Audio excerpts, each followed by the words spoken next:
এক চুপচাপ জনশূন্য রাত, আকাশ জোড়া তারা আর নরম চাঁদের আলোয় জল জল করছে গোটা বন। পাতার মাঝে হাওয়া ঢুকে সুর তোলে, যেন লুকিয়ে বাজছে এক মায়াবী বাঁশি। বনের মাঝে এক খুপড়ি গাছ বাড়ি, সেই বাড়ির ছোট জানালা দিয়ে উকি দিচ্ছে এক ছোট্ট ইঁদুর, যার নাম হচ্ছে মিকু। তার গোল চোখ জোড়া যেন আকাশের তারার মতো উজ্জ্বল। কিন্তু মিকুর চোখে ঘুম নেই, তার মনটা বেকুল। এক অজানা আলো তাকে ডাকছে। দূরে কোথাও গাছের ফাঁক গলে আসছে এক মৃদু জ্যোতি। ওটা কি? নিজের সাথেই কথা বলে মিকু। তার ভেতরের কৌতূহলী মন যেন কানের কাছে ফিসফিস করে বলে, চলো একটু দেখে আসি। নিকনে জানালার পাশে বসে থাকা ইঁদুরটি এবার সত্যিই সাহস করে নেমে পড়লো গাছবাড়ি থেকে। পায়ের নিচে শুকনো পাতা খসখস শব্দ করে, চারদিকে গভীর নীরবতা। ছোট্ট পা ফেলে ধীরে ধীরে এগিয়ে চলে মিকু, অজানার পথে, জাদুর সন্ধানে। গভীর রাত, বনের পথ ধরে ধীরে ধীরে এগিয়ে চলছে মিকু। আলোটা এখন আর খুব দূরে নয়, নিকটেই যেন ডাকছে। হঠাৎ একটা পাতলা কণ্ঠ শোনা গেল, তুমি কোথায় যাচ্ছ? মিকু থেমে গিয়ে তাকালো। সামনে দাঁড়িয়ে এক সবুজ কচ্ছপ, তার পিঠে বাঁধা কয়েকটি রঙিন বই। কচ্ছপটি হাসলো, চোখ দুটো বন্ধুর মতো কোমল। আমি টিমো, বলল কচ্ছপটি। এই গভীর রাতে কোথায় যাচ্ছ ছোট্ট ইঁদুর? মিকু এবার লাজুক হেসে বলল, ওই আলোটা দেখেছ? আমি সেটার খোঁজে বের হয়েছি। আমি মিকু। টিমু বলল, তাহলে চলো আমরা একসাথে যাই। তারা পাশাপাশি হাঁটতে লাগলো। একদিকে টিমুর ধীর পা, অন্যদিকে মিকুর ছোট ছোট দৌড়। আর আকাশে ভেসে বেড়াচ্ছে একটি জোনাকি, যারা তাদের পথ দেখিয়ে চলেছে নরম আলো দিয়ে। পথ চলতে চলতে তারা গল্প করে। আলোটা আর খুব দূরে নয়। মিকু, টিমু আর জোনাকি ধীরে ধীরে এগিয়ে যাচ্ছে বনপথ ধরে। হঠাৎ তারা থেমে গেল। সামনে দেখা গেল এক বড় গাছ, আর সেই গাছের ডালে দাঁড়িয়ে আছে এক অলৌকিক রাজবাড়ি। সেই বাড়ি থেকে নেমে এসেছে কাঠের সিঁড়ি, আর জানালা দিয়ে ছড়িয়ে পড়ছে এক রূপকথার মতো আলো। এটা কি জায়গা? মিকু ফিসফিস করে জিজ্ঞেস করলো। টিমু মৃদু হেসে বলল, চলো দেখে আসি, মনে হচ্ছে আমাদের জন্যই অপেক্ষা করছে। তারা সিঁড়ি বেয়ে উপরে উঠলো। ভেতরে ঢুকেই চোখ বড় হয়ে গেল মিকুর।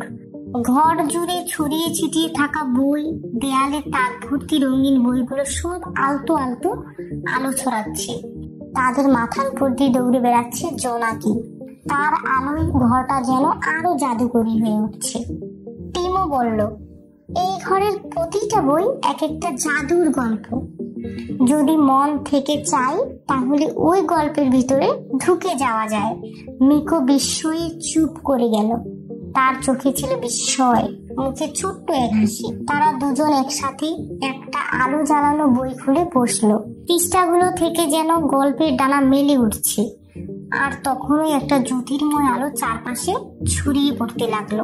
জোনাকি তাদের মাথার উপর ধীরে ধীরে উঠছে, আলো ছড়িয়ে দিচ্ছে পাতার উপর।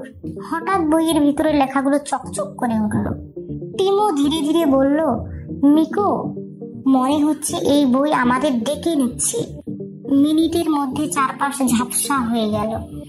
আলো যেন নাচতে নাচতে গা জড়িয়ে ধরলো তাদের। আর পলকের মধ্যে তারা চলে গেল বইয়ের ভিতরে। তারা চোখ খুলে দেখলো এক জাদুকরী দুনিয়ায় এসে পৌঁছেছে তারা। চারপাশে রঙিন ফুলের ঢাকা উপত্যকা, গাছে ঝুলছে সোনালি ঘন্টা, পাখিরা কথা বলছে, খরগোশরা নাচছে, আর একটা ছোট্ট নদী গুনগুন করে গান গাইছে।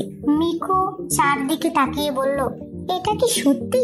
টিমু মাথা নেড়ে বলল, জাদুর দুনিয়া এখন আমরা, এখানে সব সম্ভব। তারা খেললো, দৌড়ালো, আর নতুন বন্ধুদের সঙ্গে গল্প করলো। এক বৃদ্ধ পেঁচা তাদের বলল, এই পৃথিবীতে শুধু সাহসী আর কৌতূহলী প্রাণীরাই আসতে পারে। তোমরা সেই ভাগ্যবান বন্ধুরা। মিকুর মন ভরে গেল আনন্দে। তার মনে হলো এই রাতটা সে কখনো ভুলবে না। জাদুর দুনিয়ায় দিন কেটে গেল আনন্দে। এক সময় আকাশে ছড়িয়ে পড়লো রূপালী আলো। সন্ধ্যা নামতে শুরু করলো জাদুর পৃথিবীতে। তখন এক দয়ালু পেঁচা এগিয়ে এসে বলল, প্রিয় বন্ধুরা, এখন সময় ফিরে যাওয়ার। তোমাদের গাছবাড়ি, তোমাদের ছোট্ট বিছানা তোমাদের জন্য অপেক্ষা করছে। তোমরা এখন চলে যেতে পারো। মিকুর চোখে জল চিকচিক করলো এবং মিকু বলল, আমি এই জায়গাটাকে খুব ভালোবেসে ফেলেছি। টিমু হেসে বলল, কিন্তু মনে রাখো, সত্যিকারের জাদু তো আমাদের মনেই থাকে। পেঁচার এক ফুফু শব্দে আবার ঘুরে গেল সেই জাদুর বই। মৃদু আলোয় ভরে উঠলো চারপাশ। তারা তিনজন ধীরে ধীরে ফিরে এলো গাছবাড়ির ঘরে। গাছবাড়ির ভিতর শান্ত, যে মিষ্টি আলো ছড়াচ্ছে। টিমু মিকুর গায়ে কাঁথা দিয়ে বলল, আজ অনেক গল্প জমেছে, তাই না? মিকু হালকা হাসলো, চোখে ঘুম নেমে এলো। বিছানায় শুয়ে সে ফিসফিস করে বলল, জানি না স্বপ্ন দেখছি কিনা, কিন্তু এটাই আমার জীবনের সবচেয়ে সুন্দর রাত। টিমু তার পাশে বসে রইল। জোনাকি জানালার কাছে গিয়ে আলো ফেললো আকাশে, যেখানে তারা ঝিকিমিকি করছে শান্তভাবে। আর মিকু ঘুমিয়ে পড়লো, মুখে এক মিষ্টি হাসি নিয়ে। বন্ধুরা, আমার এই ভিডিওটি তোমাদের কেমন লাগলো? আশা করছি তোমাদের অনেক ভালো লেগেছে। এরকম আরো মজার মজার ভিডিও পেতে অবশ্যই আমার চ্যানেলটিতে লাইক, শেয়ার এন্ড সাবস্ক্রাইব করো।